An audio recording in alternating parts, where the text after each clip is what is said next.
The blood-curdling tale of Hell Bridge, Michigan. In the heart of Michigan lies a bridge that is said to be cursed. Its name is Hell Bridge, and it has a dark and bloody history that has left many locals terrified of venturing near it. The bridge was built in the late 1800s to provide access to the small village of Hell, Michigan. However, as the years passed, strange things began to happen on and around the bridge. People reported seeing shadowy figures lurking in the darkness and strange noises echoing through the trees. Legend has it that Hell Bridge was once a popular spot for cults and other groups to perform rituals and sacrifices. The bridge is said to have been the site of several gruesome murders, with victims being brutally slaughtered and their bodies left hanging from the bridge. But the most infamous story of Hell Bridge is that of a man named Herbert Bennett. In the 1970s, Bennett was a notorious serial killer who terrorized the area around Hell Bridge.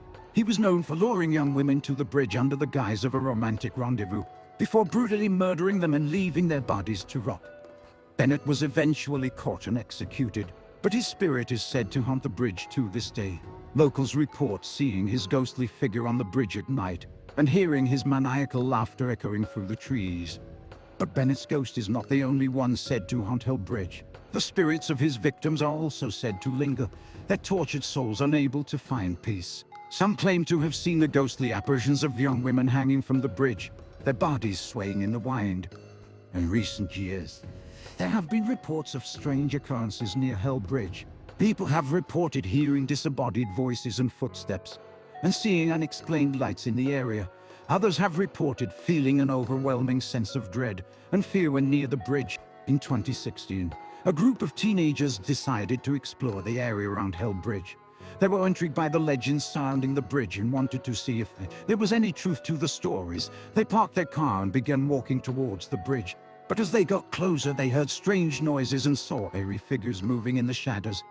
Suddenly, one of the teenagers screamed, and the others turned to see a ghostly figure standing on the bridge. It was Herbert Bennett, his eyes glowing with an otherworldly light, his hands covered in blood. The teenagers ran, but Bennett was too fast. He caught up to them, one by one, and slaughtered them with his bare hands. Their bodies were found the next day, their throats torn open and their blood spilling onto the ground. The police searched for Bennett's ghost, but he was nowhere to be found. Today, Hell Bridge remains a place of fear and dread for many. Visitors are warned to stay away from the bridge, as it is said to be cursed by the spirits of those who were brutally murdered there. Some say that if you listen closely, you can still hear the screams of Bennett's victims echoing through the trees, a reminder of the bloody and terrifying history of Hell Bridge.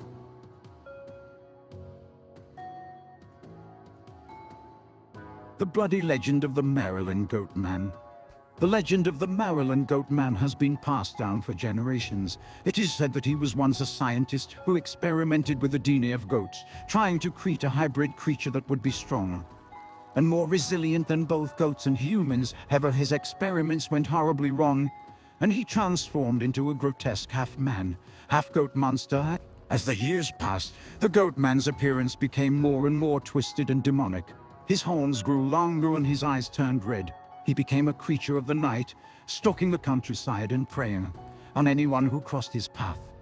In the early 1900s, the people of Maryland began to report sightings of the Goat Man. At first, they dismissed the stories as nothing more than local folklore. But as the attacks grew more frequent and more violent, they knew that something was terribly wrong. One night, a group of teenagers decided to investigate the legend of the Goat Man.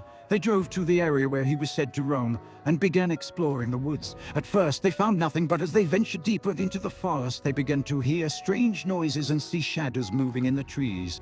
Suddenly, one of the teenagers screamed. The others turned to see the Goat Man, his horns glowing in the moonlight, his eyes filled with rage. He charged at them, swinging his powerful goat-like arms and shredding their flesh with his razor-sharp claw. The teenagers ran, but the Goat Man was too fast. He caught up to them one by one, tearing them apart and drinking their blood. The forest echoed with their screams, but no one came to them. The Goat Man was too powerful, too savage, too deadly. And in the years that followed, more and more people fell victim to the Goat Man's wrath.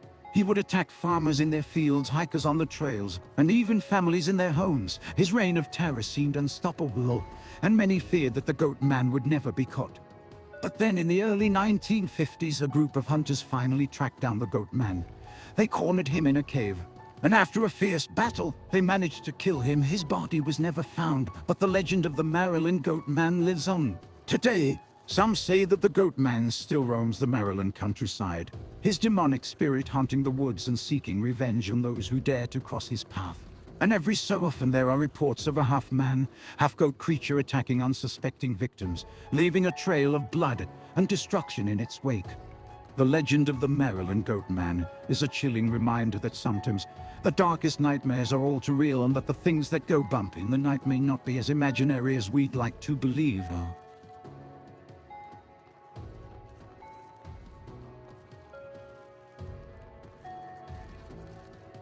The haunted burial grounds of the Huron Indians. In the heart of the Canadian wilderness, there lies an ancient burial ground of the Huron Indians. The area is shrouded in mystery and darkness, as legends tell of the restless spirits that haunt the grounds. It is said that anyone who dares to disturb the sacred resting place of the Huron will be cursed with bad luck and terror for the rest of their days. The Huron Indians lived in the region for centuries before European settlers arrived. They were known for their fierce warriors and their deep connection to the natural world. But despite their strength and resilience, the Huron people were eventually driven out of their ancestral lands, forced to flee to other areas to avoid persecution and death. Today, the only remnants of the Huron people are the ruins of their ancient villages and the burial grounds that mark their final resting place. Many people believe that the spirits of the Hurons still wander the land, seeking revenge on those who destroyed their way of life. One man, a self-proclaimed adventure and treasure hunter named John, was convinced that the legends of the cursed burial grounds were just that, legends. He believed that the Huron burial grounds held priceless treasures and ancient artifacts that could make him rich beyond his wildest dreams. With no regard for the warnings of the locals, John set out to find the burial grounds. He spent weeks trekking through the wilderness, battling fierce animals and harsh weather conditions, but finally he stumbled upon a clearing that he believed to be the sacred resting place of the Huron. As he began to dig, he heard strange noises all around him. It sounded like the wind was whispering in his ear, but there was no wind to be felt. He ignored the sounds, convinced that his search would be worth the risk. But as he continued to dig, strange things began to happen. His equipment malfunctioned, and his compass spun wildly out of control. He began to see shadows moving in the darkness, and the air around him grew cold and oppressive. He tried to shake it off, telling himself that it was just his imagination, but then he saw them. The spirits of the Huron were rising from the ground, their ghostly forms illuminated by the light of the full moon. They were angry and vengeful, their eyes filled with fury, and their voices whispering threats of death and destruction. John ran for his life, sprinting through the wilderness as fast as he could, but the spirits pursued him, their ghostly forms visible through the trees. They were gaining on him, their anger fueling their speed and strength. Just as he thought he would be caught, John stumbled upon a group of local people who were performing a traditional ceremony in honor of the Huron ancestors. The spirits stopped in their tracks, their anger dissipating as they recognized the respect that was being paid to their memory. From that day on, John was a changed man. He'd seen the power of the Huron spirits, and he knew that he could never risk disturbing their sacred resting place again. He spent the rest of his days sharing the stories of the Huron with anyone who would listen, warning them of the dangers of disturbing the burial grounds. And so, the legend of the haunted burial grounds of the Huron Indians lives on. It remains a place of mystery and darkness, a place where the spirits of the dead still roam, seeking respect and honor from those who would dare to disturb their final resting place.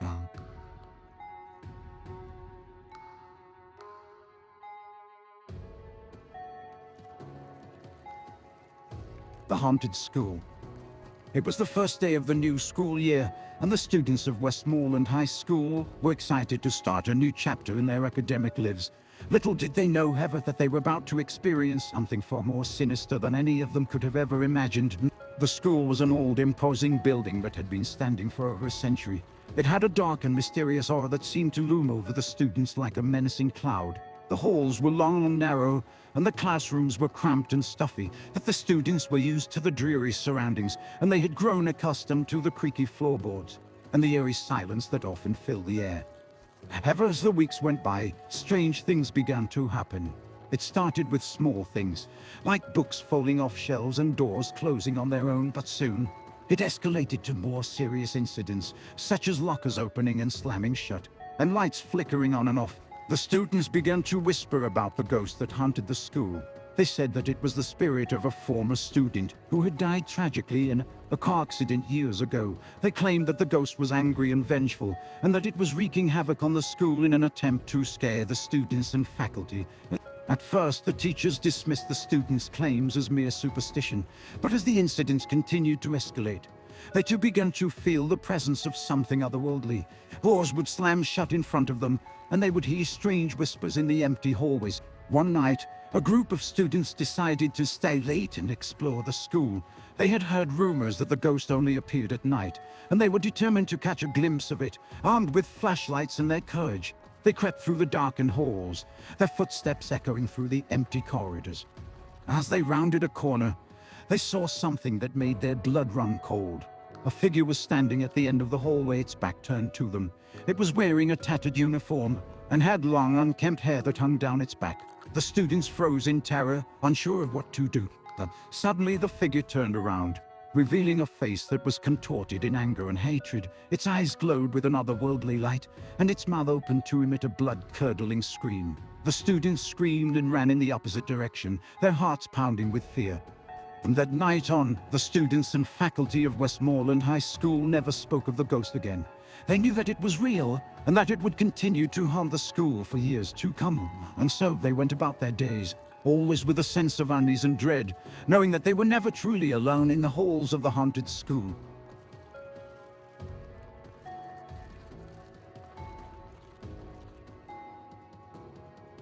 The abandoned highway of Texas. Deep in the heart of Texas, there is an old abandoned highway that stretches 4 miles through the desert. It's a desolate and eerie place, where the wind howls through the empty cars and the silence is broken only by the sound of rustling tumbleweeds. Few people venture there, for it is said that the road is cursed, haunted by the spirits of those who died on its unforgiving pavement. The highway was once a major thoroughfare, bustling with traffic and life. But over time it fell into disrepair, and eventually it was abandoned altogether. It was left to the elements, its asphalt cracking and its paint fading in the scorching Texas sun.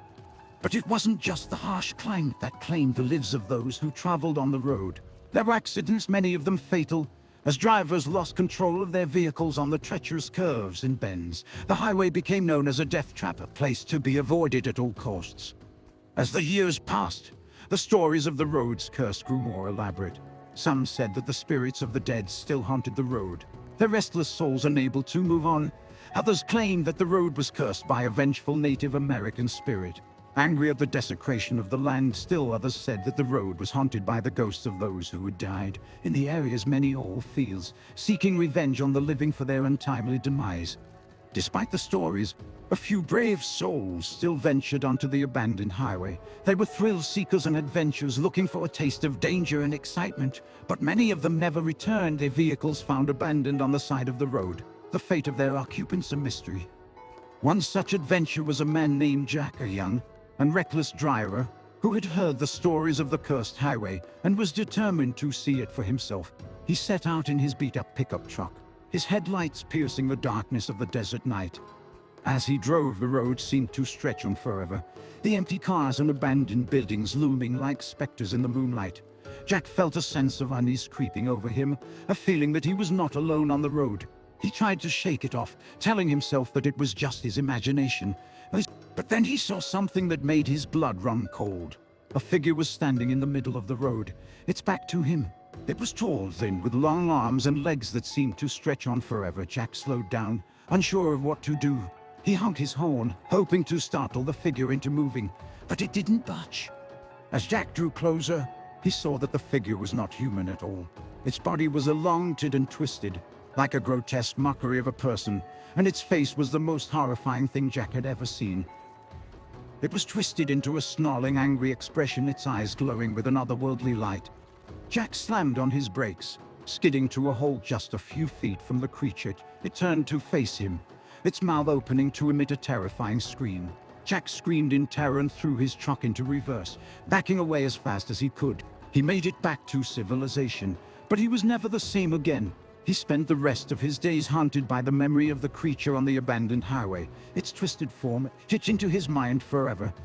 And so the legend of the cursed highway of Texas lives on. It remains a place of mystery and terror, a place where the spirits of the dead still roam, seeking.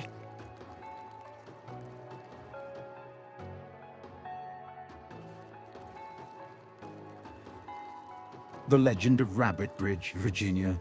In the heart of Virginia, nestled deep in the woods, lies a bridge is said to be cursed. Its name is Rabbit Bridge, and it has a dark and terrifying legend that has been passed down through generations. The legend of Rabbit Bridge tells the story of a man named Raymond Robinson, who lived in the area in the early 1900s. Robinson was a farmer who was known for his cruelty towards animals, particularly rabbits. He would capture the rabbits in the woods, torture them, and then kill them in the most gruesome ways imaginable. One day, Robinson went too far. He captured a group of rabbits and took them to the bridge to torture and kill them. But as he was about to strike the first rabbit, something strange happened. The rabbit spoke to him, warning him that if he continued his cruel ways, he would be cursed for all eternity. Robinson ignored the warning and killed the rabbit anyway, but from that moment on, he was plagued by strange occurrences. The animals on his farm began to die inexplicably, and his crops withered and died before they could be harvested. Robinson's health began to deteriorate, and he suffered from horrific nightmares every night. Eventually, Robinson died, but his curse lived on. Locals reported seeing ghostly rabbits on the bridge at night, their eyes glowing in the darkness. Some claimed to hear the sounds of rabbits being tortured and killed, while others reported feeling a sense of overwhelming dread when near the bridge. The legend of Rabbit Bridge grew in popularity over the years, and many people began to visit the bridge to see if the legend was true. But the bridge seemed to have a life of its own, and it wasn't long before people started disappearing. In the 1960s, a group of teenagers decided to explore Rabbit Bridge. They parked their car and walked towards the bridge, laughing and joking about the legend. But as they got closer, they heard strange noises and saw the ghostly rabbits in the darkness. Suddenly, one of the teenagers screamed, and the others turned to see a ghostly figure on the bridge. It was Raymond Robinson, his eyes glowing with an otherworldly light, his hands covered in blood. The teenagers ran, but Robinson was too fast. He caught up to them, one by one, and killed them in the most gruesome ways imaginable. Their bodies were found the next day, their throats torn open and their blood spilling onto the ground. The police searched for Robinson's ghost, but he was nowhere to be found. Today, Rabbit Bridge remains a place of fear and dread for many. Visitors are warned to stay away from the bridge, as it is said to be cursed by the vengeful spirits of the rabbits that Robinson killed. Some say that if you listen closely, you can still hear the sounds of rabbits being tortured and killed. A reminder of the dark and terrifying legend of Rabbit Bridge.